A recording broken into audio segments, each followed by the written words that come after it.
மெயினா வேலை செய்யறவரா இருந்துச்சு. அவரு பிசினஸ் லாஸ் ஆனதுனால ஆல்மோஸ்ட் ரொம்ப கஷ்டம் ஆயிடுச்சு. ஸோ நான் என்னை பார்த்துருந்து எப்படின்னா வந்து ஒரு கரண்ட் பில் கட்ட முடியல.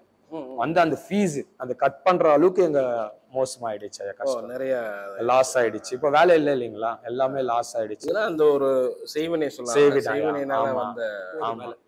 அப்போ எனக்கு அந்த சின்ன வயசுல ஒரு வெறி, அந்த குடும்பத்தை நான் அழிக்கணும், அவங்க குடும்பத்தை ஒண்ணு இல்லாம பண்ணணும். அந்த சின்ன வயசுல அந்த ரத்தத்துல அந்த வெறி வந்துச்சு எனக்கு. எங்க குடும்பத்தை அழிச்சவங்கள வந்து நான் அவங்கள சும்மா விட மாட்டேன், அவங்க குடும்பத்தையும் நான் அழிக்கிறேன் அவங்க முன்னால அப்படின்னா அந்த வெறியோட தான் நான் கண்டுபிடிக்க முடியல. அப்போ ஒரு நாள் நான் என்ன பண்ணிட்டேன், இப்ப என்ன பண்ணுறது, இந்த வலிக்கு தீர்வு இல்லையேன்னு சொல்லிட்டு கடைசியா நான் என்ன பண்ணிட்டேன், செத்துடலாம், என் வாழ்க்கையை முடிச்சிடலான்னு சொல்லிட்டு. ஏன்னா முடியல, என்னால தாங்க முடியல. அப்ப நான் யோசித்தேன், எப்போ சாவலாம், காலையில செத்துடலாமா இல்ல நைட் செத்துடலாமா.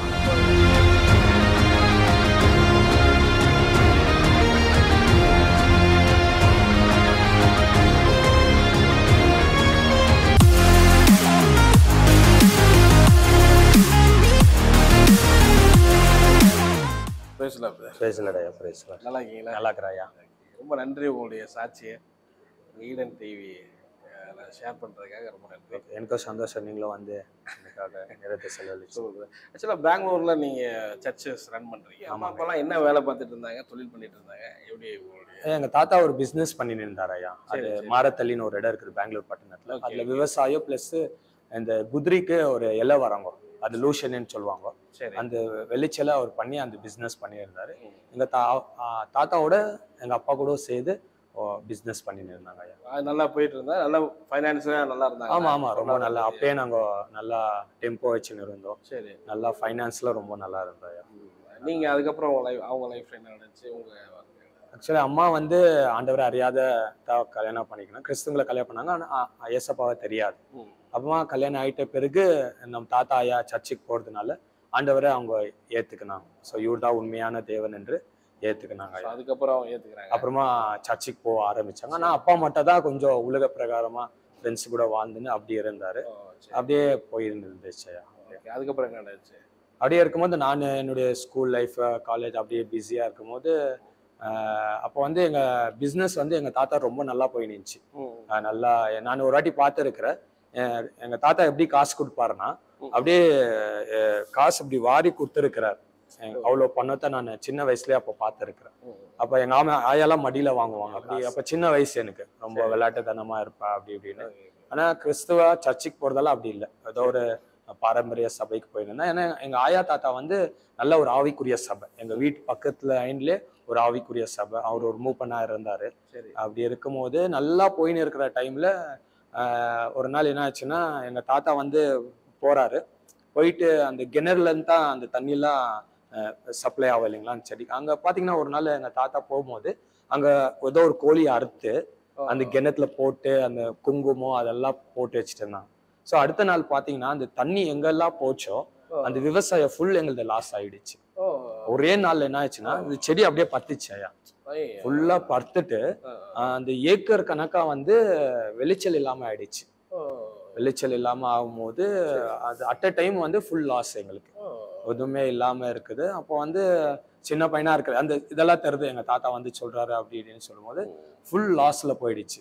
அப்போ வந்து அடுத்து எங்களுக்கு டெம்பர் இருந்துச்சு, அப்பயே நல்லா வசதி இருந்துச்சு, சொந்த வீட்டுல இருந்தோம்.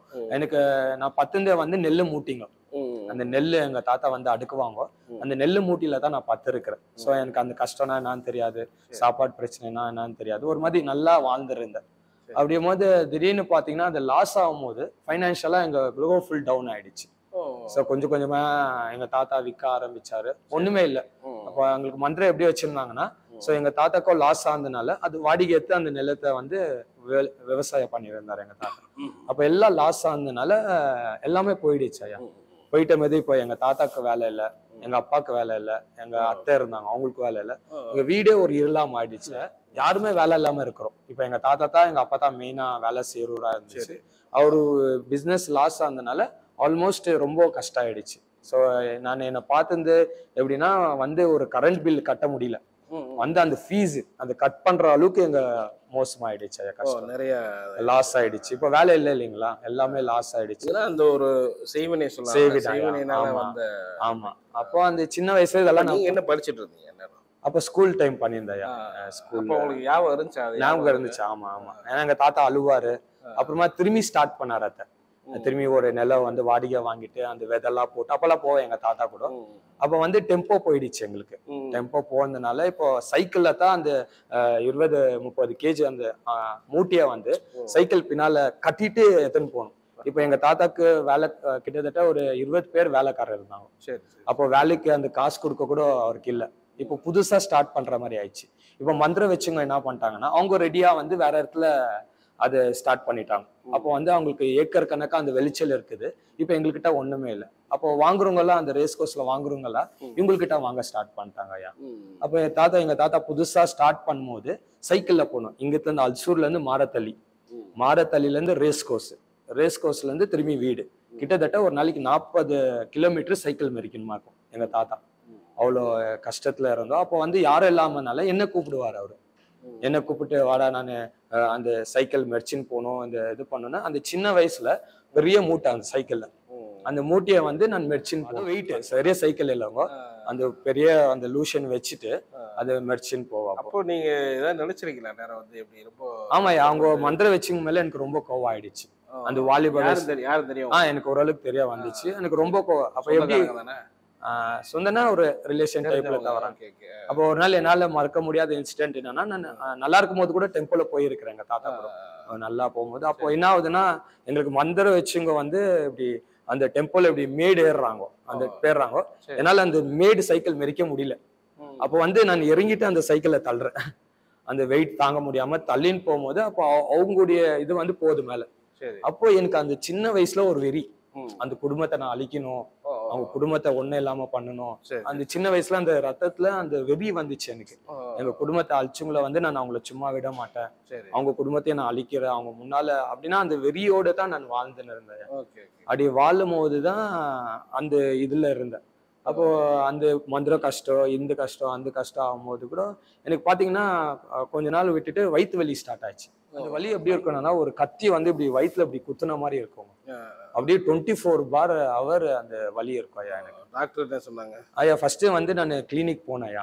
அப்போ அவங்க வந்து டேப்லெட் கொடுத்தாங்க. அந்த டேப்லெட் சாப்பிட்டு நான் திரும்பி அவர்கிட்ட போனேன். ஐயா என்னால இந்த வலி தாங்க முடியல, நான் எப்படி தூங்கிக்கிறேன் தெரியுமா ஐயா? இந்த தல்காணி பில்லோ இல்லைங்களா, இப்படி இப்படி கச்சுக்குவேன். அப்படி கச்சுன்னு கண்ணுல இப்படி தண்ணி வரும். அவ்வளவு வலி ஐயா எனக்கு. வயிறு தாங்க அந்த வலியை என்னால தாங்க முடியாது. என்ன சொன்னாங்க டாக்டர்? மெடிக்கல் அப்போ டேப்லெட் போகும்போது அவங்க நார்மலா டேப்லெட் கொடுத்தாங்க ஐயா. தெரியல ஆமா நோயின்னு தெரியல. ஆமா ஆமா டேப்லெட் கொடுத்தாங்க. அப்புறமா திரும்பி போனேன் நான். திரும்பி போகும்போது ஸ்கேன் எடுக்க சொன்னாங்க ஐயா. ஸ்கேன் எடுத்துட்டு வந்த பிறகு கூட அது நார்மலா ஆயிடுச்சு. நார்மலா இருந்து திரும்பி டாக்டர் கிட்ட போனேன். ஐயா எனக்கு ரொம்ப வலி எடுக்குது, நான் என்ன பண்ணிட்டேன்னா சரி ஸ்கேன் எடுத்துட்டு ஏதோ தெரிலப்பா நீ ஒன் பண்ணி எண்டோஸ்கோப்பி ஏத்தணுவான். சரி எண்டோஸ்கோப்பியோ நான் போய் எடுக்க ஸ்டார்ட் பண்ணேன். ஸோ எண்டோஸ்கோப்பி எடுத்தோ என்ன ஆகலைன்னா அந்த வயிற்று வலி நல்லா ஆகல. எப்படி கண்டுபிடிக்க முடியல? கண்டுபிடிக்கல. ஆமா ஆமா என்ன கண்டுபிடிக்கல.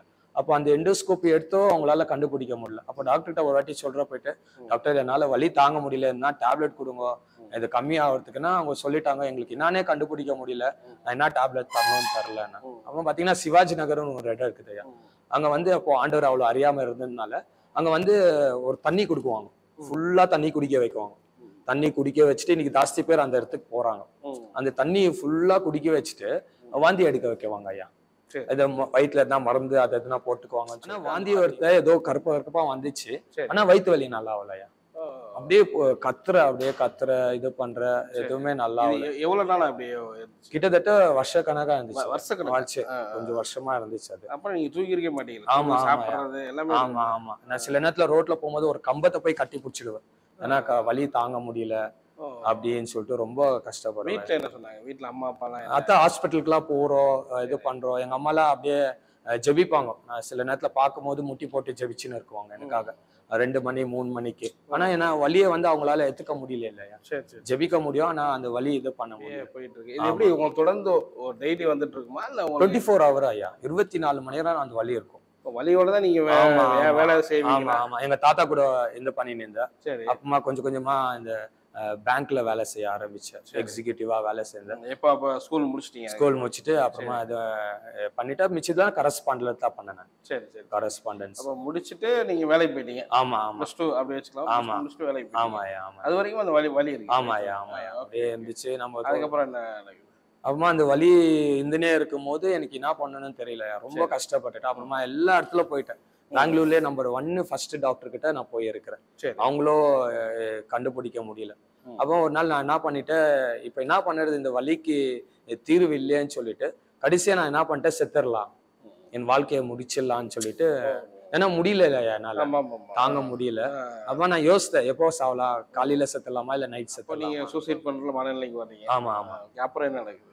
அப்போ சூசைட் பண்ணலான்னு சொல்லிட்டு மெடிக்கல் ஷாப்ல போயிட்டு இது வாங்கி வரையா, பாய்சன் வாங்கி வரேன். ஆமா, அந்த இது தானே, அந்த ஏதோ பூச்சி, இது அந்த பெட் பக்ஸ், அந்த மாதிரி மஸ்கிட்டோ ஏதோ ஒண்ணு வாங்கி வந்து தல்காணி கீழே வச்சுட்டாயா. சரி. தல்காணி கீழே வச்சுட்டு இன்னைக்கு யாருக்கோ தெரியக்கூடாது, நைட் இதை குடிச்சிட்டு நம்ம செத்துடலாம்னு சொல்லிட்டு தல்காணி கீழே வச்சுட்டு படுக்கிற நைட்டு. எல்லாரும் போயிட்டு எனக்குன்னு ஒரு கட்டில இருக்கும், அந்த தல்காணி கீழே வச்சுட்டு படுக்கிற நைட்டு.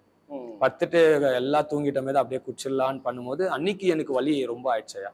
அப்படின்னா வலி அப்படியே எடுக்குது, கத்துது. அப்ப நான் என்ன சொல்றேன், கத்துறேன் நான். சரி. அப்படியே கத்தின்னு இருக்கும் போது எல்லாரும் வந்துட்டாங்க. எல்லாரும் வந்துட்டு என்னாச்சுன்னு தெரியல. அது என்னாச்சுன்னு தெரியல, என் கை வந்து சடன்ல பில்லோ கீழே போய் இப்படி வந்துட்டுக்குது. அப்படியே அந்த கத்தி பண்ணும்போது கை இப்படி போயிட்டு பில்லோ இருக்கும் போது எல்லாரும் பார்த்தா ஹைலைட்டா அந்த இது தருது, பாய்சன் தருது. அப்ப நம்ம ஃப்ரெண்டு கதிரன் இருக்கிறார், அவரெல்லாம் அதெல்லாம் தூக்கி போட்டுட்டு நேரம் ஹாஸ்பிட்டல் அட்மிட் பண்ணாங்க ஐயா. அட்மிட் பண்ண பிறகு, அட்மிட் ஆயிட்ட பிறகு அங்கேயோ வலி நல்லா ஆகல. ஒரு 3 நாள் அங்கேயோ டிப்ஸ் கொடுக்குறாங்க, எல்லாத்தையும் கொடுக்குறாங்க, நல்லா ஆகலையா. அங்கேயே கண்டுபிடிக்க முடியல. 3 நாள் நல்லா அந்த இன்ஜெக்ஷன் ட்ரக்ஸ் எல்லாமே கொடுத்துட்டு லாஸ்டா டாக்டர் சொல்லிட்டாரு, எங்களால முடியாது, எங்களால எதுவுமே தெரில சொல்லிட்டு அவங்களும் அனுப்பிச்சிட்டாங்க. அப்புறம் இந்த வயிற்று வலி எப்போ இதாகுது? அதான் ஹாஸ்பிட்டல்ல இருந்து டிஸ்சார்ஜ் ஆயிட்டாயா. டிஸ்சார்ஜ் ஆகிக்குறோம், எனக்கு வயிற்று வலி நல்லா ஆகல. அந்த வலியோட தான் நான் இருக்கிறேன், ரொம்ப கஷ்டப்படுறேன். அப்போ நான் அந்த வலியோடு இருக்கும் போது தான் நான் பெட்ரூம்ல நான் ஜபிக்கிறேன் ஆண்டர்கிட்ட. அந்த வசனம், ஆண்டவரே ஆபத்து நேரத்தில் உண்மை நோக்கி கூப்பிடு, நான் உன்னை விடுவிப்பேன் என்ற அந்த வசனம் எனக்கு தெரியும். அந்த வசனத்தை வச்சு ஜபிக்கிறாயா. அப்போ ஜபிக்கும் போது என்னுடைய வாழ்க்கை ஆண்டருக்கு நான் ஒப்பு கொடுக்குறேன். அந்த மதிய நைட்ல வந்து நான் ஜபிக்கிறேன், ஆண்டவரே எனக்கு ஒரு உயிர் கொடுங்க, இது எனக்கு விடுதலை கொடுங்க, எல்லாரும் என்னை கைவிட்டுட்டாங்க, நீங்க தான் எனக்கு விடுதலை கொடுக்க முடியும்னு ஒரு கமிட்மெண்ட்டா நான் ஜபிக்கிறாயா.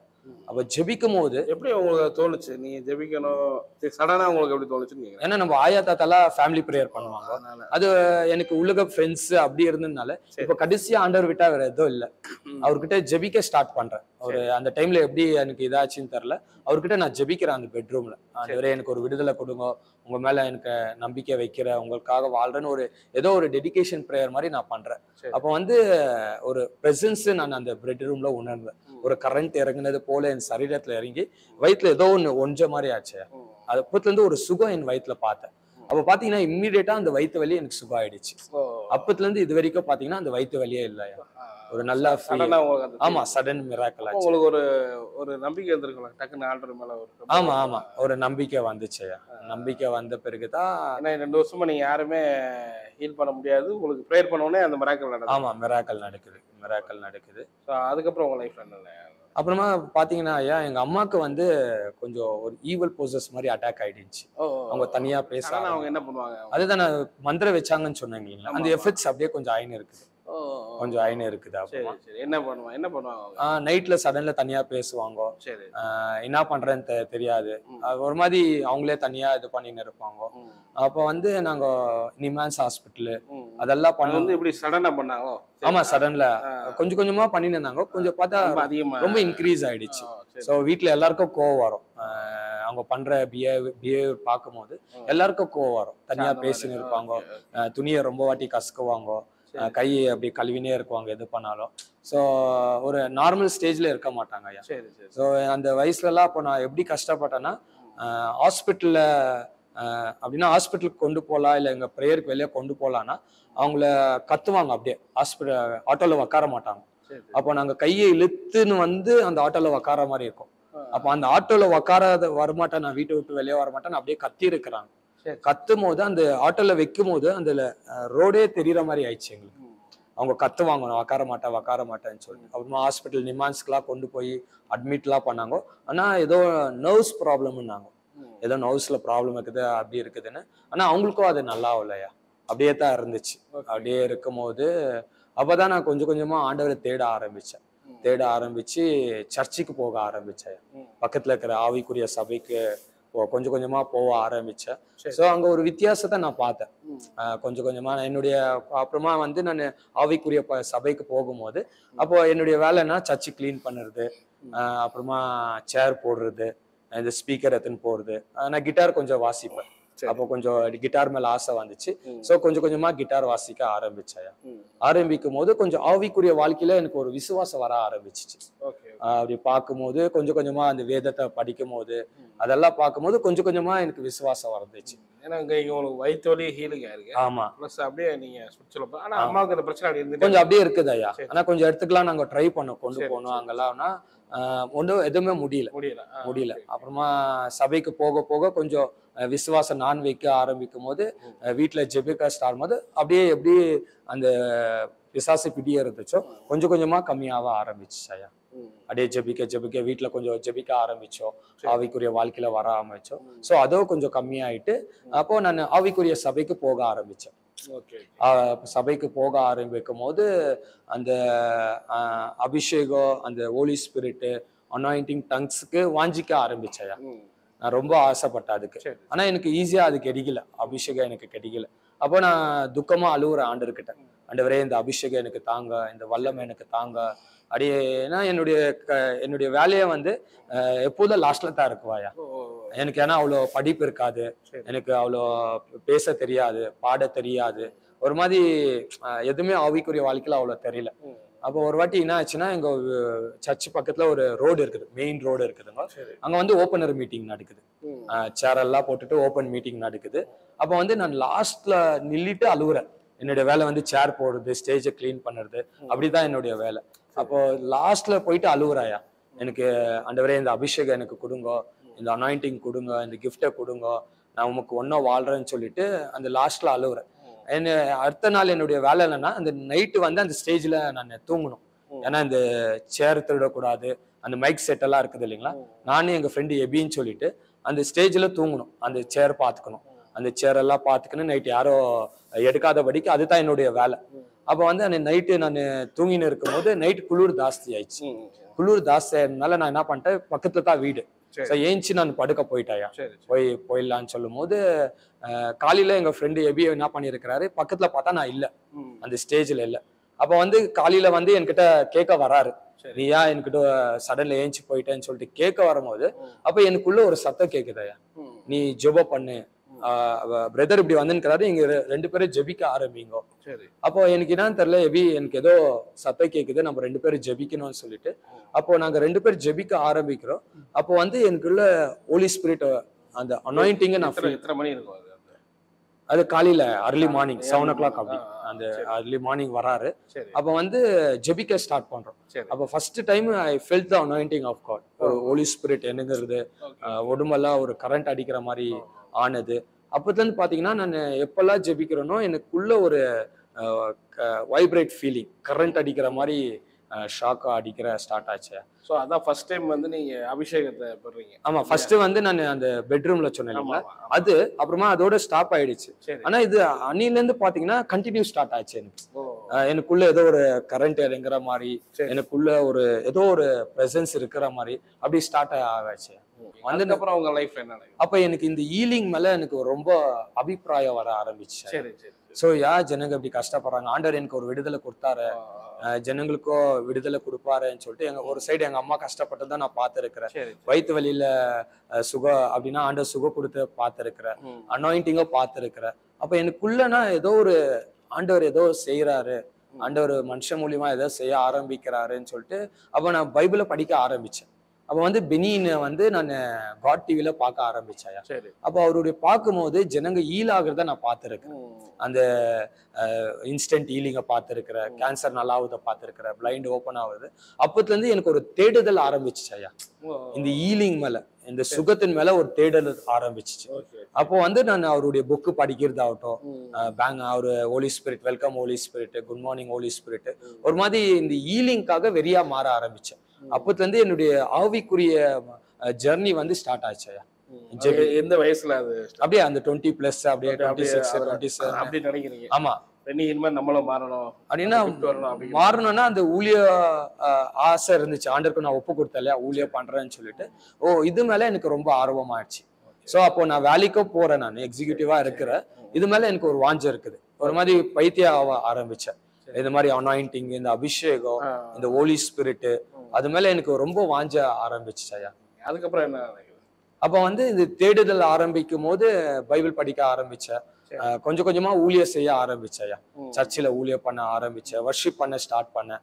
அப்ப வந்து இந்த இப்போ ஒரு டைம்ல நான் என்ன பண்ணேன்னா, இந்த பரிசுத்த ஆவி இல்ல, அபிஷேகம் இல்ல, அந்நிய பாஷை இல்ல, இதெல்லாம் இல்லைன்னு நான் நினைச்சிருந்த என்ன ஆண்டவர் எப்படி பயன்படுத்தினார்னா, நான் ஜெபிக்கும் போது அபிஷேகம் வர ஆரம்பிச்சிச்சு, அந்நிய பாஷை பேச ஆரம்பிக்கிறாங்க, டங்ஸ் பேச ஆரம்பிக்கிறாங்க.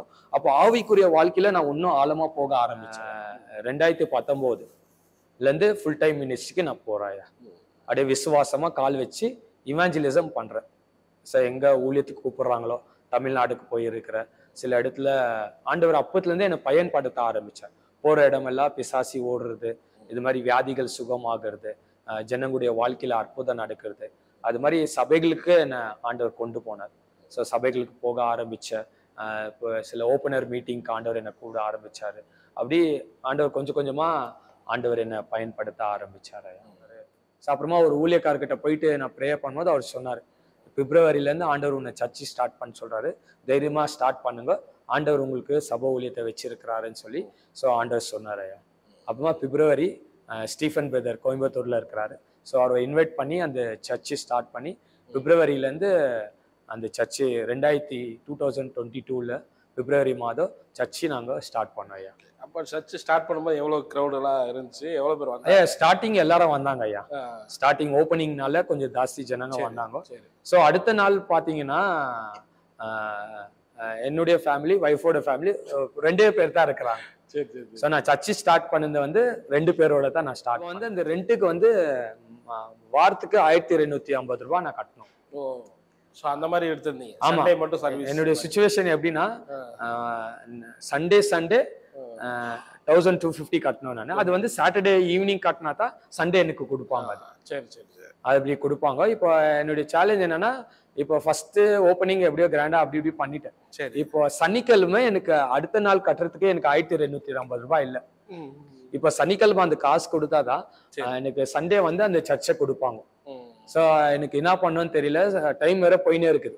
இப்போ நெக்ஸ்ட் டே சர்வீஸ் நான் ஸ்டார்ட் பண்ணோம், அந்த காசு வேற இல்லை. ஆண்டவர்கிட்ட கேள்வி கேட்குறேன், ஆண்டவரே நீங்க தான் உண்மையா எனக்கு கூப்பிட்டீங்களா, இப்போ சர்ச்சு நான் என்ன பண்ணுறது, இப்போ ஈவினிங் அந்த காசு கொடுத்தாதான் நான் சர்ச்சு பண்ண முடியும்னு. அப்போ ஒரு இடத்துல எனக்கு ஃபோன் பண்றாங்க, வெண்ணி இது மாதிரி ஈவினிங் எங்க வீட்டுக்கு கொஞ்சம் ப்ரேயருக்கு வான்னு சொல்லிட்டு. ஸோ அவங்க வீட்டுக்கு போகும்போது பக்கத்து வீட்டுல கூப்பிடுறாங்க, வெதர் எங்க வீட்டுக்கு கொஞ்சம் ப்ரே பண்ணுங்க. அங்க போகும்போது ஒன்னே இடத்துலயே எனக்கு கூப்பிடுறாங்க ப்ரேயர். ஸோ எனக்கு ஒரு பக்கம் என்ன இருக்குன்னா, ஐயோ இந்த பணம் கட்டணும் ஒரு பக்கம் ஆயின்னு இருக்குது, ஒரு பக்கம் ஊழியம் பண்றேன். கரெக்டா அதெல்லாம் முடிச்சுட்டு நான் என்ன பண்றேன், ஒரு 6 மணிக்கு கையில காசு பார்த்தா 4200 ரூபாய் இருக்குது ஐயா. 4200 ரூபாய் என் கையில இருக்குது. அப்போ ஆண்டவர் நினைச்ச, ஆண்டவரே நீங்க நல்லவரா இருக்கிறேன்னு இமீடியட்டா அந்த 1250 கிரெடிட் பண்ணி அடுத்த நாளைக்கு ஆண்டவர் எனக்கு கட்டும்படி கிருபை செய்தார்.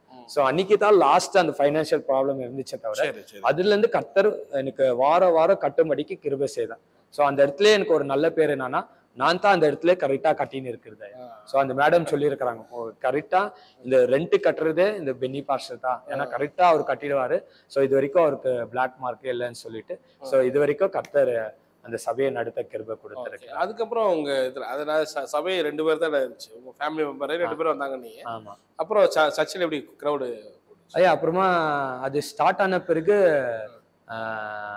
நம்ம ஃப்ரெண்டு முருகன்னு இருக்கிறாரு. சரி. ஸோ அவரை சந்திக்க நான் போனேன், இது மாதிரி சர்ச்சு ஸ்டார்ட் பண்ணி இருக்கிறேன், இந்த இடத்துல நான் ப்ரேயர் நடத்தலாம்னு சொல்லும் போது அவர் சொன்னார், எங்க வீட்டு மேல ஒரு ப்ரேயர் ஹால் இருக்குது, ஸோ அதை வந்து நீ வேணா கேட்டுப்பாரு அப்படின்னு சொல்லிட்டு அவரை கேட்க ஆரம்பிச்சு. அவங்ககிட்ட கேட்கும் போது அவங்க என்ன சொன்னாங்கன்னா, நீங்க வாரத்துக்கு ஒரு வாட்டி நீங்க நடத்துங்க பரவாயில்லன்னு சொல்லிட்டு புதன்கிழமையில எனக்கு அந்த இடத்துல ப்ரேயர் நடத்த எனக்கு பர்மிஷன் கொடுத்தாங்க ஐயா.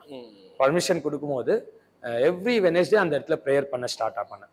ஸோ சண்டே சர்வீஸ் ஸ்டார்ட் பண்ணேன். ஸோ அங்கங்கே ப்ரேயருங்க ஸ்டார்ட் பண்ண ஆரம்பித்தேன். பல இடத்துல ஸ்டார்ட் பண்ணும்போது ஜனங்க வர ஆரம்பித்தாங்க. அங்கங்க ஜனங்க வர ஸ்டார்ட் பண்ண ஆரம்பிச்சாங்க. அப்புறமா அந்த புதன்கிழமையில பிரேயர்ல ஆண்டவர் பலத்த மூவ ஸ்டார்ட் பண்ணார். அந்த இடத்துல அந்த வெனஸ்டே ஸ்டார்ட் பண்ண பிறகு நான் என்ன பண்ணேன்னா 1 வீக் பிரேயர், அப்புறமா 3 மந்த் பிரேயர் எல்லாம் ஸ்டார்ட் பண்ண ஆரம்பிச்சேன். கிரவுட் எல்லாம் வர க்ரௌடு ஓவர் க்ரௌட் ஆயிட்டாங்க. எப்படி சடனா அவ்வளவு அந்த பிரேயர் ஸ்டார்ட் பண்ண ஹீலிங் ஸ்டார்ட் ஆயிடுச்சு. சரி, ஹீலிங் ஸ்டார்ட் ஆயிடுச்சு. ஆக்சுவலி அந்த சர்ச்சை ஸ்டார்ட் பண்ண அடுத்த மாதத்துல வந்து என்ன ஒரு சர்ச்சில் இன்வைட் பண்ண கூப்பிட்டுருந்தாங்க ஆஸ்டின் டவுன்ல. அப்போ அந்த சர்ச்சில் ப்ரேயர் பண்ணும்போது ப்ரேயர் பண்ணிட்டு முடிக்கிற ப்ராஃபஸிக்காக ஒரு கியூ அப்படியே நில்லுன்னு இருக்கிறாங்க. ஸோ எல்லாருக்கும் ப்ரேயர் பண்ணும்போது அந்த ஊழியக்கார் வந்து சொல்றாரு, ஐயா இந்த இடத்துல வந்து நடக்க முடியாத ஒருத்தர் தூக்கின்னு வந்து காலெல்லாம் வீங்கிட்டு இருக்குது, ஸோ அவருக்காக நீங்க கொஞ்சம் ஜெபிக்கிறீங்களா? சரி, நான் அவர்கிட்ட போய் சொன்னேன், சரி நான் ஜெபிக்கிறேன்னு சொல்லி பார்த்தா அவர் கால் வீங்கிட்டு இருக்குது. கால் வீங்கிட்டு நடக்க முடியாம வந்திருக்கிறாங்க. வந்துட்டு உக்காந்து இருக்கிறாங்க. அப்ப நான் சொன்னேன், இயேசுவை நம்புறீங்களா? இயேசு சுகமாக்க விரும்புறாருன்னு நீங்க நம்புறீங்களான்னு கேட்கும் போது அவர் சொன்னார், இயேசு எனக்கு விடுதலை கொடுத்தா நாங்க குடும்பமாவே அவரை நாங்க ஏத்துக்கொள்வோம் அப்படின்னு சொன்னாங்க. ஸோ அப்போ வந்து நான் ஜெபிக்க ஆரம்பிக்கிற கர்த்தருடைய பிரசன்னம் வர ஆரம்பிச்சு, அவர் மேல வர ஆரம்பிச்சு அவரை தூக்கின்னு வந்து உட்கார வச்ச அந்த ஜனங்களை நான் கை வச்சு ஜெபிக்கும் போது இயேசுவின் நாமத்தினால அபிஷேகம் இருந்து அவர் நடுக்க ஆரம்பிச்சிட்டார். தூக்கின்னு வந்தாங்க அந்த சபைக்கு. ப்ரே பண்ணும்போது நடுக்க ஆரம்பிச்சுட்டா ஓட ஸ்டார்ட் பண்ணிட்டார். ஸோ அந்த கிளிப்பிங் எல்லாம் நான் வச்சிருக்கிறேன். அவர் ஜெபிக்கிற இம்மிடியட்டா அவர் ஓடி அந்த இடத்துல நடந்து தூக்கின்னு வந்தவங்களை நடுக்கிற அளவுக்கு கர்த்தர் அற்புதத்தை செய்ய ஆரம்பிச்சாங்க. ஸோ அந்த ஹீலிங் ஸ்டார்ட் ஆயிடுச்சு. நான் சொன்னேன் இல்லைங்களா, நான் தாகமா இருந்தேன், இந்த சுகத்துக்காக தாகமா இருந்தேன். ஏன்னா நான் கஷ்டப்பட்டு இருக்கிறேன், வயிற்று வலியில கஷ்டப்பட்டு இருக்கிறேன். எங்க அம்மா வந்து அந்த பிசாசி பிடியில இருக்கிறத கஷ்டப்பட்டு இருக்கிறேன். இன்னொருத்தர் அந்த கஷ்டத்துல இருக்கிறத பார்த்து நான் ஜெபிக்கிறதுனால ஆண்டவர் அந்த அபிஷேகத்தை கொடுத்துருக்கிறேன். ஸோ அந்த பைப் நெல்லிலோ ப்ரேயர் ஸ்டார்ட் பண்ணதுனால அதிக ஜனங்க வர ஸ்டார்ட் பண்ணாங்க. ஸோ எத்தினோ மிராக்கல் ஆரம்பிச்சிச்சு. கிட்டத்தட்ட அந்த இடத்துல பல பேருக்கு ஞானஸ்தானம் கொடுக்க ஆரம்பிச்சிருக்கிறோம். அந்த இடத்துல அந்த 3 மாதம் ஜெப வைக்கும் போது ஜனங்க வர ஸ்டார்ட் பண்ணிட்டாங்க. ஸோ அந்த இடம் பத்தாத அளவுக்கு கர்த்தர் அந்த இடத்த திரும்பி எக்ஸ்டெண்ட் பண்ணி ஒரு 100 பேர் மேல உக்கார அளவுக்கு கர்த்தர் அந்த இடத்துல பிசாசிகள் ஓட ஆரம்பிச்சுது. கிட்னி ஃபெயிலியர் நல்லா இருக்குது. இன்ஸ்டன்ட் ஹீலிங் நடக்கும். சோ அது உங்களுக்கு அப்பதான் தெரியுமா உங்களுக்கு இந்த கிஃப்ட் ஆபரேட் ஆமா ஆமா அப்பத்துல இருந்து பயங்கர மூவ் ஸ்டார்ட் ஆயிடுச்சு. நான் ஆசைப்பட்டேன் இல்லைங்களா, பெனின் மாதிரி அந்த மூவ் ஸ்டார்ட் ஆயிடுச்சு. நான் கை வைக்கும் போதே கீழே விழ ஆரம்பிச்சாங்க. அப்படியே நான் கை வைக்காத முன்னாலே சில பேர் அந்த அனாயிண்டிங்ல கீழே விழ ஆரம்பிச்சாங்க. இன்ஸ்டன்ட் ஹீலிங் நடக்க ஆரம்பிச்சு. சில பேர் வலியோடு வரும்போது வலி நல்லா இருக்குது, தலைவலி நல்லா இருக்குது, கட்டிகள் கரைஞ்சிருக்குது. அந்த பைப்னல்ல பாத்தீங்கன்னா ஒரு சிஸ்டர் வந்து அந்த ஏரியால ரொம்ப கெட்ட பேச்சு பேசுறவங்க, ரோட்ல நின்னாலே கோவமா பேசுறவங்க. ஒரு நாள் என்னன்னு தெரியல, நான் ஒரு வாட்டி ப்ரேயர் நடத்தின இந்த 3 மாசம் ப்ரேயரு. அப்போ வராங்க அந்த ப்ரேயருக்கு. அந்த ப்ரேயருக்கு வரும்போது அவங்க சொல்றாங்க, எனக்கு என்னவோ ஆகுது, கொஞ்சம் ப்ரே பண்ணுங்க. அப்ப கை வச்சு ஜெபிக்கிற உள்ள அசுத்தாவி கத்துது. அப்படியே கத்து, என்னை விட்டுரு, நான் போக மாட்டேன். அப்போ அவங்களுக்கு ஜெபிச்சு அந்த அசுத்தாவி அழுக்கழிச்சு அவரை விட்டு இப்போ அவங்க ஞானஸ்தானம் எடுத்து ஆண்டவர் அவங்கள சபைக்கு வர வச்சு ஆண்டவர் ஒரு அற்புதத்தை செய்திருக்கிறாரு. ஸோ அது மாதிரி அந்த மூவ் ஸ்டார்ட் ஆயிடுச்சு. அப்போதான் எனக்கே தெரிஞ்சிச்சு ஆண்டவர் ஹோலி ஸ்பிரிட்ல மூவ் ஸ்டார்ட் பண்ணியிருக்கிறாரு. அப்போதுல இருந்து பாத்தீங்கன்னா டெலிவரன்சி, ஹீலிங்கு, சூப்பர் நேச்சுரல் மிராக்கல், ஜனங்களுக்கு கண்கள் ஓப்பன் ஆக ஸ்டார்ட் ஆகும். ஸோ அப்போ பாத்தீங்கன்னா என்னுடைய டைமென்ஷன், ஊழியருடைய டைமென்ஷனே மாற ஆரம்பிச்சு ஐயா. அப்போ அநேக பேர் விடுதலை ஆரம்பிச்சாங்க. அநேக கட்டுகள், சாபங்கள், வியாதிகள், பிசாசி பிடியில இருக்கிறவங்கள ஆண்டவர் சுகமாக்குனாரு. ஸோ அப்படி போகும்போது உங்களுக்கு எப்படி அந்த மினிஸ்ட்ரி க்ரோத் எப்படி ரொம்ப நல்லா இருந்துச்சு. ஜனங்க வரங்க ஆரம்பிச்சாங்க. சரி, ஜனங்க தெரிய ஆரம்பிச்சு, யூடியூப்ல சில வீடியோங்களா போட ஆரம்பிச்சேன். அப்போ வந்து க்ரோத் வந்து ரொம்ப நல்லா வர ஆரம்பிச்சு. அப்போ 2 சர்ச்சிலுமே நல்ல கிரௌட் இல்ல, 2 இடத்துலயுமே நல்ல கிரௌட் வர. ஆமா ஆமா ஆமா. எவ்வளவு பேர் இப்போ வந்துட்டு இருக்கு? ஒரு 100 பேர் கிட்ட. ஆமா. ஒரு ஆரம்பிச்சு ஒரு 2 இயர்ஸ்ல இந்த பொருளாதார நிலைமையில எப்படி மேல போச்சு ஐயா? அப்பத்துல இருந்து ஆண்டவர் ஆசீர்வதிக்க ஆரம்பிச்சாரு. ஸோ ஃபைனான்ஸா ஸ்ட்ரகிள் இல்லாதபடிக்கு ஆண்டவர் கொஞ்சம் கொஞ்சமா ஆண்டவர் உயர்த்த ஆரம்பிச்சு. எந்த வேலையும் குறைவு இல்லாம உங்களை. ஆமா, குறைவு இல்லாம நடத்துறாரு. ஸோ அதே மாதிரி வீட்டுல என்ன சொன்னாங்க? அம்மா அப்பாலாம் என்ன சொன்னாங்க? அப்பாலாம் ஒரு பிரச்சனை? அப்பாலாம் இப்போ சபைக்கு வர ஆரம்பிச்சிருக்கிறாரு. ஸோ அவரும் இப்போ ஒரு நல்ல ஊழியக்காரா பாக்குறாரு, ரெஸ்பெக்ட் கொடுக்குறாரு. ஸோ வீட்டுல ஜபிக்கும் போதெல்லாம் உக்காடுறாரு. ஸோ அவருடைய வாழ்க்கையை மாறிட்டு ஞானஸ்தானம் எடுத்துட்டு இப்போ ஆண்டருக்குள்ள இருக்கிறாரு. அம்மாலாம் என்ன சொன்னாங்க? எல்லாரும் சந்தோஷம். இப்போ எல்லாரும் வராங்க. தம்பி எல்லாம் வர்ஷிப்ல கூட ஆண்டவர் ஒரு நல்ல மூவை கொடுத்து ஆண்டவர் ஒரு ஆசீர்வாதம். ஒரு பீரியட்ல ரொம்ப இதானீங்களே, ரொம்ப ஸ்ட்ரகிள் ஆகி வேலை இல்லாம இருந்து ரொம்ப சாப்பாட்டுக்கே கஷ்டப்பட்டு அப்படிலாம் இருந்தீங்க. ஸோ அந்த சுச்சுவேஷனுக்கும் இப்போ நீங்க இருக்கிற சுச்சுவேஷனுக்கு எப்படி யோசிச்சு பாக்குறீங்க, என்ன மாதிரி? ஐயா இப்போ பாத்தீங்கன்னா நாங்க அநேக பேருக்கு ஹெல்ப் பண்ணின்னு இருக்கிறோம் ஐயா. நாங்க இப்போ எனக்கு ஒரு வேளை சாப்பாடு இல்லாம இருந்துச்சு, இன்னைக்கு எத்தனையோ குடும்பத்துக்கு வந்து நான் கொடுக்குற அளவுக்கு கர்த்தர் ஆசீர்வதிச்சு. ஸோ எத்தனையோ பேருக்கு ஃபீஸ் கட்டி இருக்கிறோம், எத்தனையோ பேருக்கு இன்னைக்கு ரேஷன் வாங்கி கொடுத்துருக்குறோம், ஸோ தேவைகளை சந்திச்சிருக்கிறோம். ஸோ அன்னைக்கு ஒண்ணுமே இல்லாத இன்னைக்கு கர்த்தர் பிறருக்கு இன்னைக்கு கொடுக்குற அளவுக்கு கர்த்தர் என்ன ஆசீர்வதிச்சு. ஸோ உங்க சாட்சியை பாக்குறவங்களுக்கு நீங்க என்ன சொல்ல விரும்புறீங்க? ஏன்னா ஆக்சுவலா நேரம் ஸ்பெண்ட் பண்ணி சொல்லியிருக்கீங்க சாட்சி, உங்களை மாதிரி கஷ்டப்படுறவங்க நிறைய பேர் இருப்பாங்க, அந்த ஸ்ட்ரகிளே வந்துருப்பாங்க. அவங்களுக்குலாம் நீங்க என்ன சொல்ல வரும்? அத்தையா ஆண்டவர் சொல்றார், வருத்தப்பட்டு பாரம் சுமக்கிறவர்களே நீங்க எல்லாரும் என்னிடத்தில் வாருங்கள், நான் உங்களுக்கு இளைப்பாறுதல் தருகிறேன். அப்படின்னா இயேசுவை நம்பினா நீங்க எப்படிப்பட்ட வியாதியில இருக்கலாம், எப்படிப்பட்ட சாபத்துல இருக்கலாம், எப்படிப்பட்ட கடன் பிரச்சனையில இருக்கலாம், எப்படிப்பட்ட மந்திர கட்டுல இருக்கலாம், அவர் உங்களை விடுதலாக்க வல்லவரா இருக்கிறார்.